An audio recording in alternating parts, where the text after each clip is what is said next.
मित्रांनो, चॅनलवर नवीन आहात तर चॅनलला सबस्क्राईब करा. आज मी एका देसी मुलगीसोबत कशी मस्ती केली त्याची गोष्ट सांगणार आहे. मी माझ्या मावशीच्या घरी राहत होतो. ती मुलगी तिथे काम करायची, मी तिथे शिकत होतो.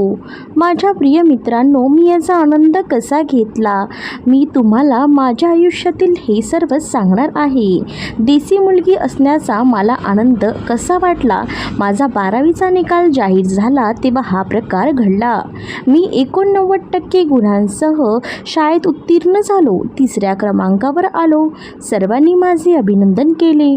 पुढील अभियांत्रिकीच्या परीक्षेची तयारी करण्यासाठी मी पटण्यात माझ्या मावशीच्या घरी आलो. मावशी पटण्याला घर पॉश भागात राहत होती. त्यांचं घर खूपच मोठं आणि आलिशान होतं. पण घरात माझ्यासह फक्त 3च सदस्य होते, मी, काका आणि काकू. घर 3 मजले होते आणि काही वर्षांपूर्वीच घराला लागूनच दुसरे घर बांधले होते.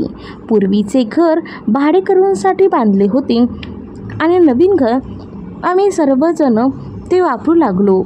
मी गणित आणि रसायनशास्त्राच्या तयारीसाठी येथील कोचिंगला प्रवेश घेतला. मी माझ्या मावशीच्या घरी सायकलवरून कोचिंगसाठी जाऊ लागलो. हे उन्हाळ्यात होते, तो मी मे महिन्यात होता. दिवसभराच्या कोचिंगनंतर मी रात्री परत आलो. तेव्हा मी इतका थकलो होतो की मला झोप येत नव्हती. जेवून झाल्यावर मी दूध पिऊन झोपी गेलो. मी पायऱ्या चढून माझ्या खोलीत आलो. चादर पांघरून AC चालू केला आणि झोपी गेलो. बाथरूमचा दरवाजा उघडला तेव्हाच माझे डोळे उघडले होते. मी घाबरून उठलो आणि एक बाई केस पुसत बाहेर येताना दिसली. मी तिला कोण आहे पाहून थक्क झालो. मी तिला विचारले तेव्हा तिने सांगितले की बाबूजी, मी इथं नवीन दासी आहे. मी आजच गावातून आली आहे. आंटीने मला इथे राहायला सांगितले आहे. त्यांनी मला तुझ्याबद्दलही सांगितले. काळजी करू नकोस, मी इथेच झोपेन. माझा बेड तयार आहे. मला सुरुवातीला थोडं विचित्र वाटलं, पण हळूहळू सवय झाली. इतकंच नाही तर आता घरच्या सगळ्या कामांसोबतच ती माझी प्रत्येक प्रकारे काळजी घेऊ लागली. त्या काळात इंटरनेट हा नवीन ट्रेंड बनला होता आणि सायबर कॅफेमध्ये मुलामुलींमध्ये स्पर्धा होती. माझ्या काही कोचिंग मित्रांनी मला इंटरनेटबद्दल सांगितले. तसे मी तुम्हाला आधीच सांगू इच्छितो की तोपर्यंत मला या सर्व गोष्टींबद्दल काही माहिती नव्हती. होय, ती वेगळी बाब आहे. शाळेच्या वेळेपासूनच माझ्या शाळेतील एका मुलीवर माझे प्रेम होते. मी पण माझी चांगली मैत्रीण होती, पण मी तिच्यावर प्रेम करतो हे सांगायची हिंमत कधी झालीच नाही. एकदा माझे मित्र अरुणसोबत हे ठरले होते एक्स्ट्रा क्लासच्या बहाण्याने रविवारी कॅफेत जाऊन. म्हणून मी रविवारी पुस्तकं उचलली आणि गेटवर ठेवलेली सायकल घेऊन निघालो. माझा मित्र अरुण आधीच वाट पाहत होता. आम्ही दोघं एक सिस्टम घेतली आणि पडद्यामागे बसलो. अरुणने लगेच माझ्या डोळ्यासमोर एक साईट उघडली आणि मी बघतच राहिलो. मी त्या मुलींना पहिल्यांदा पाहिलं होतं. काही वेळाने माझ्या वडिलांनी गर्जना सुरू केल्याचे दिसले. 1 तासानंतर मी घरी आलो आणि बाथरूममध्ये गेलो आणि पहिल्यांदा सतबासत केले. मला कसे वाटले याबद्दल मी काय सांगू. मलई पडली आणि मी हात धुवून बेडवर झोपलो. या कोंडीत आमची मोलकरीण पूजासुद्धा माझी होती हे मला आठवत नव्हते. मी झोपायचो. जेव्हा मी अचानक 1 तास जेव्हा मला जाग आली तेव्हा मला आठवले की मला बाथरूम साफ करावे लागेल. मी बाथरूमचा दरवाजा उघडला आहे आणि पाहिले की बाथरूम आधीच स्वच्छ होते. मला आश्चर्य वाटले की बाथरूम कोणी साफ केले. जेव्हा तुम्हाला काही समजत नाही तो आल्यावर मागे वळून बाहेर आला. बाहेर मला पूजा माझ्या पलंगाच्या शेजारी चटईवर पडलेली दिसली होती. त्याची छाती श्वासोच्छ्वासाने वर येत होती आणि खाली पडत होती. साईटवरच्या मुली आठवून मी पूजाकडे बघू लागलो. ती किती सारखीच होती. तिला पाहून माझ्या तोंडाला पाणी सुटलं होतं. तिचा ड्रेस गुडघ्यापर्यंत होता. मी शांतपणे तिच्या पायाजवळ गेलो आणि यापूर्वी कधीही न पाहिलेली गोष्ट मी आता तिच्याजवळ असताना पाहत राहिलो. ते सर्व समोर दिसत होते. ती पाहतच माझ्या तोंडातून बाहेर पडले आणि माझ्या आवाजाने तिचे डोळे उघडले. मी घाबरलो आणि पलंगाखाली काहीतरी शोधत असल्यासारखे बघू लागलो. त्याने विचारली, छोटे बाबू तू काय शोधत आहेस? मी म्हणालो की मला माझे एक पुस्तक सापडले नाही, मी कुठे ठेवले माहीत नाही. म्हणून ती उठली आणि मस्त राम की हसीन राहते पुस्तक रॅकमधून खाली घेतल्यानंतर हसत ती माझ्याकडे बघू लागली. तिच्या मादक हास्याने मी भारावून गेलो होतो. आता माझी चोरी पकडली गेली आहे. या कथा मी अरुणकडून आज रात्री एकट्याने वाचवण्यासाठी आणल्या होत्या, पण जेव्हा मी बाथरूममधून आणल्यानंतर झोपलो होतो, कदाचित मग पूजाने माझ्या बॅगेतून ते काढले असावे. मी तिला म्हणालो, हे माझे पुस्तक नाही, एका मित्राने मला दिले आहे. मी हात जोडून विनवणी करू लागलो की हे कोणाला सांगू नको, तुम्ही जे सांगाल ते करेल. तिने मान्य केले, पण तो म्हणाला, सहमत आहे, तुम्ही मोठ्या आहात, पण या सर्व वाईट गोष्टी घडतात. त्यानंतर भीतीने मी काही दिवस शांत राहिलो. पण आता पूजाला पाहून मला वारंवार इच्छा होत होती की मी तिला पुन्हा भेटू. पण हे सगळं कसं सांगू तिला? हळूहळू 6 महिने निघून गेले. दरम्यान मला प्रत्येक प्रकारे पूजा पाहण्यात मजा आली. बहुधा तिने मला ते स्वतः दाखवले असावे. मी पूजाला अनेकदा आंघोळ करताना पाहिलं होतं आणि तिला 60-62 करतानाही पाहिलं होतं, पण मी त्याला काहीतरी बोलायला हताश होतो. एके दिवशी सकाळी उठलो तेव्हा दिसले की ड्रायव्हर गाडी पिऊन बाहेर उभा होता. काकू काका दोघेही बाहेर काही वस्तू ठेवत होते.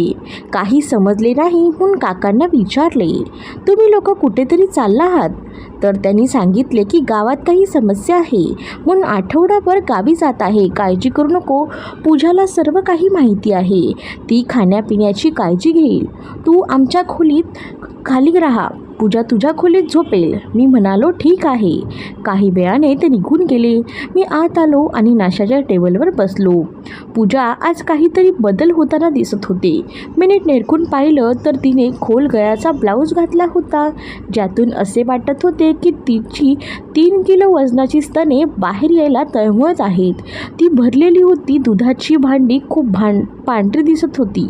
मी भान हरपून तिच्याकडे बघत राहिलो आणि ती येऊन माझ्या समोर उभी राहिली. तेव्हा काही मी तो केव्हा म्हणाला ते लक्षातही आले नाही. छोटे बाबू तू माझ्याकडे इतका लक्षपूर्वक पाहत आहेस की वाटतं फक्त डोळ्यातून दूध पिणार का? तिच्या या गोष्टीने मला लगेच धक्का बसला आणि नाश्ता करायला सुरुवात केली. ती हसत हसत आत गेली. अचानक बाहेर पाऊस सुरू झाला म्हणून मी पण कोचिंगला जाणे रद्द केले. प्लेट किचनमध्ये ठेवल्यावर मी बाहेर जाणारच होतो. सक्ती गडगडाटसह आवाज येत होता. फक्त या आवाजात माझी पूजावर घट्ट चिटकून राहिले. मला काहीच समजले नाही. मी पण तिला माझ्या मिठीत घट्ट पकडले. जेव्हा दुधाचे कलस माझ्या छातीवर दाबू लागतात तेव्हा मी काय बोलावे मला कसे वाटले. माझी छाती माझी दोन्ही तळवे तिच्या मोठ्या गोल स्तनांवर स्तरावले. आम्ही जवळपास 5 मिनिटे मिठीत राहिलो. काही वेळाने पूजा म्हणाली, बाबूजी प्लीज आता त्यांना सोडा. मी लगेच तिला सोडलं. तो माझ्याकडे प्रेमाने बघत म्हणाला, मला माहिती आहे तू माझ्याकडे आकर्षित झाला आहेस आणि तू मला पाहिले आहेस हे मला माहिती आहे हो, पण कदाचित तुम्हाला माहीत नसेल की गेल्या 6 महिन्यापासून मी तुला आंघोळ करताना पाहतोय आणि तुला तरी मी काहीच बोललेलो नाही, कारण काही कळले तर अडचण निर्माण झाली असती. आजच कदाचित देवाने माझे ऐकले असेल आणि आज तू माझ्या समोर आहेस. मग आज घरी कोणी नाही बाबूजी, तुमची इच्छा असेल तर तुम्ही तुमचे आणि माझे दोन्ही विझवू शकता. असे स्पष्ट शब्द ऐकून अवाक झालो आणि तिच्याकडे बघतच राहिलो. मग जेव्हा तो म्हणाला बाबूजी, अरे बाबूजी, तेव्हा मी शुद्धीवर आलो. मी तिला घेऊन हॉलमध्ये बसलो. तिला विचारलं, मी का तू विवाहित दिसतेस? मग तो रडायला लागला. मी विचारल्यावर तो म्हणाला तिने सांगितले की तिच्या लग्नाच्या 3 महिन्यानंतर तिचा पती तिला सोडून गेला होता. त्याचे दुसऱ्या मुलीवर प्रेम होते. मला वाटले की तिचा नवरा एक विचित्र कथा आहे. मूर्ख, अशी गुबगुबीत आणि सुंदर मुलगी सोडलाय तो कोणाचा कर नंतर होता. त्याने नंतर तिला सांगितले की लग्नाच्या दिवशी तो तिच्यासोबत नव्हता. हे सर्व सांगून पूजा रडू लागली. मी माझा लंड थेट तिच्या स्क्लिसॉरवर ठेवला आणि जोमाने खाऊ लागलो. मी पण मला साथ देऊ लागली. मग साधारण 5 मिनिटांनी ती वेगळी झाली आणि बाहेर पळाली. मला वाटले कदाचित ती घाबरली असेल, पण ती सर्व दरवाजे बंद करण्यासाठी बाहेर गेली. सगळे कुलूप लावून ती परत आली, पण यावेळी तिच्या अंगावर वीर्य नव्हते. येताच तिने मला मिठी मारली आणि उसाने टाकू लागली. मी त्याला पकडले आणि तो हात भरून मळायला लागला. तिचे डोळे पूर्णपणे बंद झाले होते आणि ती आनंद घेत होती. तिला माझ्या समोर पडलेल्या सोफ्यावर झोपवले आणि तिला उघडले आणि एका झटक्यात तिच्या शरीरातून सगळे कपडे काढून टाकले. तिचे शरीर पूर्णपणे चमकत होते. मी देखील सर्व काही हटवले. आता तो पाण्याविना आहे. बिन पाण्यावर न जप काढला माशासारखा त्रास होत होता. मी झोपलो, तिला पिऊ लागलो. माझी पहिलीच वेळ. तिने स्वयंपाकघरातून तेलाचा डबा आणला आणि म्हणाली, हे लावा आणि हे करा, तुम्हाला मजा येईल आणि मलाही. सध्या ती एखाद्या देवदूतासारखी होती. आता आम्ही दोघं आपापल्या कामाला लागलो.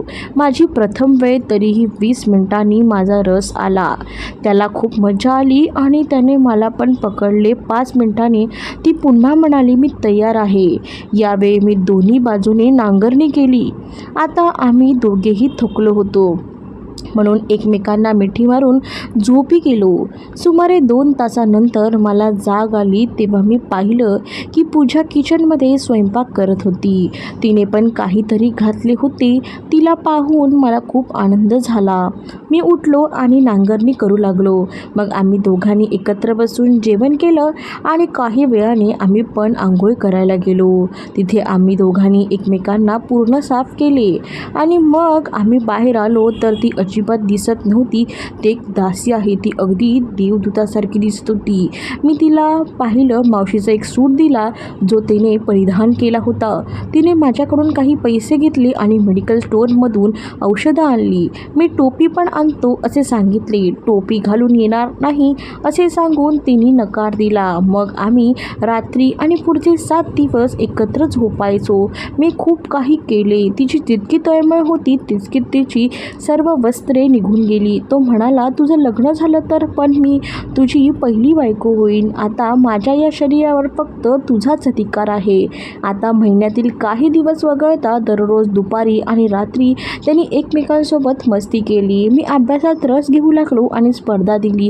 तेव्हा माझा निकालही चांगला लागला. मला NIT जालंधरमध्ये प्रवेश मिळाला. आज मी सॉफ्टवेअर इंजिनियर आहे. पूजा आता तिच्या गावी आहे, पण आजही मी तिच्याशी फोनवर बोलतो. मित्रांनो, तुम्हाला ही कहाणी कशी वाटली ती नक्कीच सांगा आणि चॅनलवर नवीन आहात तर चॅनलला सबस्क्राईब करा.